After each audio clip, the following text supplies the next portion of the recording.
আসসালামু আলাইকুম। আশা করি সকলে ভালো আছেন। এখানে আমরা একটা আকাশ সিলিং করব খুবই কম খরচে। এখানে আমরা ডিপ ফুল কালারটি মারা হচ্ছে।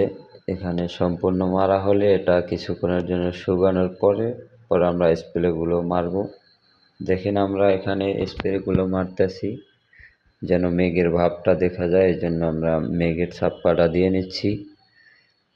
আপনারা চাইলে আপনার বাসা বাড়িতে খুবই কম খরচে এরকমের একটা আকাশ সিলিং করে নিতে পারেন। মাত্র সামথিং কিছু টাকা খরচ হয়। 10-12 রুমে আপনারা 3-4টা-5টা স্প্রে হলেই যথেষ্ট।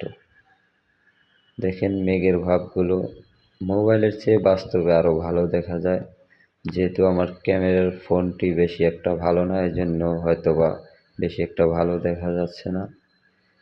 মেঘের ভাবগুলো আমরা দেওয়ার পরে এখানে আমরা স্টারগুলো বসিয়ে নিচ্ছি যেন দেখতে আর একটু ভালো লাগে।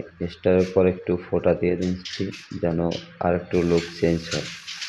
এখানে হালকা করে স্প্রেটা ছিটিয়ে নিচ্ছি যেন দেখতে আর একটু ভালো লাগে। আবারও একটু হালকা করে একটু ধোয়ার মতো স্প্রেটা ছিটিয়ে নিচ্ছি যেন আর একটু ভালো দেখা যায়। এরকম করে সব জায়গাগুলো হালকা হালকা করে ধোয়ার মতো একটা ভাব দিয়ে দিচ্ছি যেন মেঘের আবরণটা বোঝা যায়। আমাদের এই চ্যানেলটা নতুন, অবশ্যই যদি আমাদের ভিডিওগুলো ভালো লাগে অবশ্যই চ্যানেলটি সাবস্ক্রাইব করে পাশে থাকবেন। দেখেন কি সুন্দর একটা লুক নিয়েছে। মাত্র 4-5টা স্প্রে হলেই একটা রুমের জন্য যথেষ্ট। মাত্র এক কথায় বললে 1000 টাকার ভিতরেই।